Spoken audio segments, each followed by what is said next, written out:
17 life hacks I know at 32 that I wish I knew at 25. Number 1, tretinoin. Number 2, when someone says something rude, respond, "What do you mean by that?" Number 3, when you're scrambling eggs, wait to break the yolks till the very last minute. Number 4, arnica for bruises. It really does make them go away so much faster, it's unbelievable. Number 5, if you have a corporate job, keep a running list of all of the projects that you work on with document links and everything someone new might need.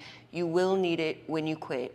Every time. Number 6, putting on your deodorant at night. Number 7, keeping a last time I saw them list in your phone for people you don't see very often, where you write down what was going on with them the last time you saw them, so the next time you see them, you remember what was going on with them the last time you saw them. Number 8, hotels over Airbnbs. Unless you have a big group, I promise you can get a better hotel room for the same price where you won't have to ask a random man how his shower works. Number 9, saying sorry when you're wrong. It makes you look mature, it ends the fight, and it's the right thing to do. Number 10, getting a dog. Don't do it unless you can take good care of it, but it helps your mental health so much. Number 11, making a folder on this app called Love It For You and Want It For Me, where you put things that make you jealous. Your jealousy is teaching you what you want, and categorizing stuff that way will help you learn that. Number 12, realizing that what people brag the most about is what they're the most insecure about. Your friend who is constantly bragging about their finances probably doesn't got it like they say they got it. Your friend who never shuts up about how perfect their husband is? I don't know. Number 13, setting timers when you're trying to focus. Number 14, saying it out loud when you do the thing that you're most likely to forget. I am unplugging my straightener. I am packing my contact lenses. Because then when you're in the Uber and you're like, oh my God, did I pack my contact lenses? You'll remember yourself saying, I am packing my contact lenses. Number 15, establishing a waiting period for purchases over a certain amount, like a 48-hour rule for anything over $200. Number 16, scheduling emails. You can use it to make it look like you're working late, or you can use it to make it look like you're not nocturnal when you send emails at 3 in the morning. Number 17, talking nicely about yourself. Even in your head, even when you're joking, your subconscious mind is always listening. People usually have things they wish they have done better in life, and it's a smart move to learn from people who have already been where you are right now so that they don't make the same mistake as they did. This video is going to be super incredible, therefore stay tuned from start to finish. Life lessons I wish I knew sooner. If you have to rehearse what you're going to say before every text, that's not a safe relationship. You won't always get closure. Sometimes your piece is the closure. If you wouldn't take advice from them, stop explaining your life to them. The right people won't make you guess how they feel. You'll just know. You cannot expect emotional maturity from someone who still blames their ex or their parents for everything. Your standards aren't too high. You just stopped accepting breadcrumbs. You are not behind. You are just surrounded by people that are rushing through life with no direction. You cannot date potential. You'll end up parenting it. Rest is productive when you stop feeling guilty for doing it. Your 20s are not about having it all together. They're about collecting data for your 30s. Financial stability feels way better than impulse buying your temporary happiness. If someone constantly makes you question your worth, that is your answer. Friendships have seasons. Stop forcing forever with people who are meant for a chapter. Discipline will do more for you than any affirmation app ever could. If someone only reaches out when they need something, you are not a friend, you are just a convenience. You can love people deeply and still not want them in your daily life. Not everyone is going to understand your healing era. And that's fine. It's not for them anyway. The bare minimum feels like effort when you're used to being neglected. Stop chasing when you realize what's meant for you does not run. Your future self is begging you to stop dating potential and start choosing peace. You cannot skip the lonely chapters. That's where character development happens. If they talk about everyone else to you, they talk about you to everyone else. You do not need 12 serums. Cleanser, moisturizer, SPF is enough. Spend money on what matters to you, not what TikTok tells you to buy. Your worth does not go up or down based upon who chooses you. You are the constant, not the variable. Their apology doesn't mean much if their behavior stays the same, and that goes for you too. The more you trust yourself, the quieter everyone else's opinions become. A red flag does not turn green just because you're lonely. And you will not find success in something that is too small for you. Follow for more life advice, harsh truths, and to be lovingly dragged. Among other things she said, I want to point out few. We are human beings, we are not machines. Therefore, rest is necessary when you stop feeling guilty of taking it. Secondly, don't spend money just to impress others to buy social status. And third, the more you trust yourself, the quieter everyone else's opinion becomes. Three things I wish I knew about early 20s. Cut your family off.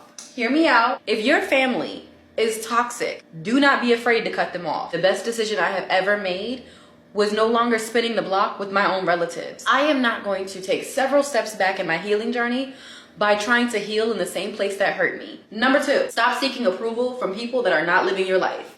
I cannot tell you how many people I know that genuinely do not make decisions without getting approval from family. Baby, you 36. I'm not asking you about anything I'm doing in my life. I'm telling you. And you'll be lucky if I do that. Number 3, your journey is not supposed to look like theirs. Everybody is not supposed to be in the same place or moving at the same pace. Nobody is doing better than you. You can only do better than you, because the grass that looks greener just might be fake. Here are a few things I wish I knew earlier. Number 1, it's better to buy one thing that has high quality and is slightly more expensive than buying the same thing 10 times just because it's cheaper. It's going to cost you more than actually buying the good piece in the first place. Same with wish list items. Just get the one thing that you want instead of the second option, because you will end up buying your first option. Even if it's a small amount of money, it could literally be the smallest amount. Make it a habit to save and literally engrave that into your brain. I literally started investing since my first paycheck, and I'm so grateful because it will pay off at the end. And the best feeling is being able to take care of yourself and have that stability, you know?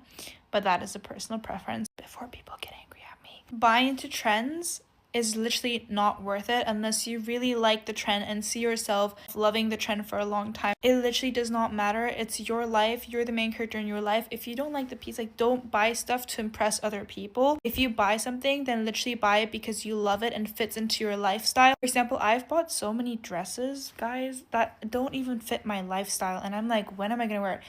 I know it's less exciting to buy the things that you actually need, but don't buy pieces that you wear like once or twice. Instead, invest into like pieces that you actually use every single day. Things that make your everyday into luxury and not you having to wait for an occasion to use that luxury. You know what I mean? Obviously, I'm 24, so I don't have huge life experience, but I also wish I knew earlier that some things are okay to splurge on. And I'm not talking about like shopping but also sometimes shopping, like if you really want it and you've been thinking about it for a long time and it makes you happy and keeps you motivated, then spoil yourself. I don't think it's healthy to save on every single minor thing, and I wish I knew the differences on like when it's important to spend, for example, for health, you know, or other things, and knew to differentiate earlier, like where to invest in and not, you know. And also another thing I wish I knew earlier is to keep a track of your finances. Know what subscriptions you're using. Just having an overview of all your finances is so sexy. Like being aware of what you're spending on and what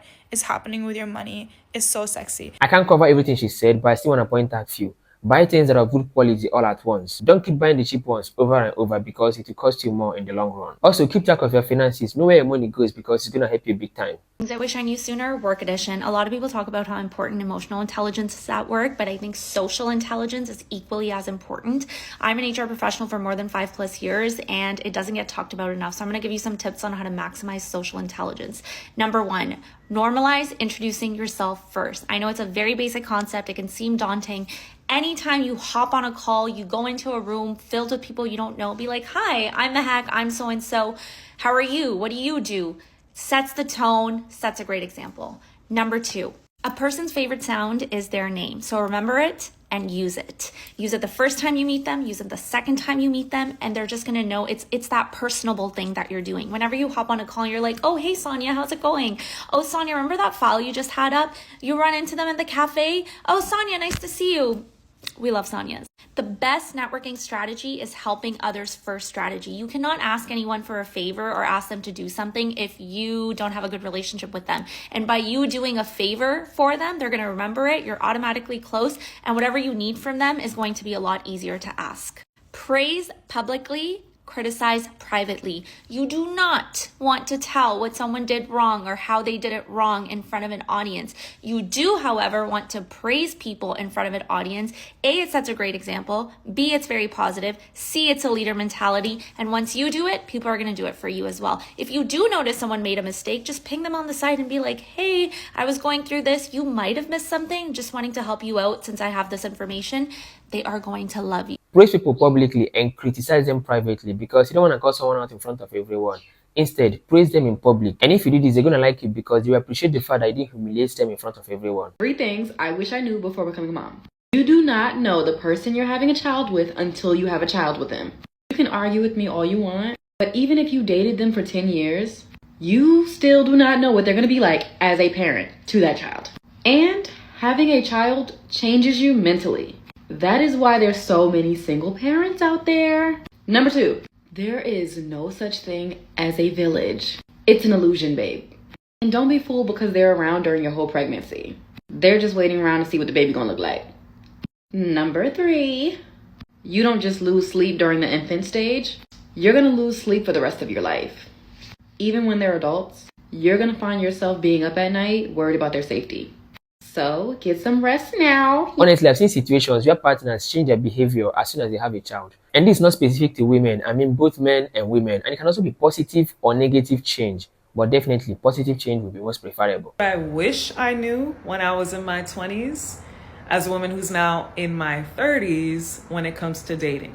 If he does not thoroughly enjoy taking care of you, run.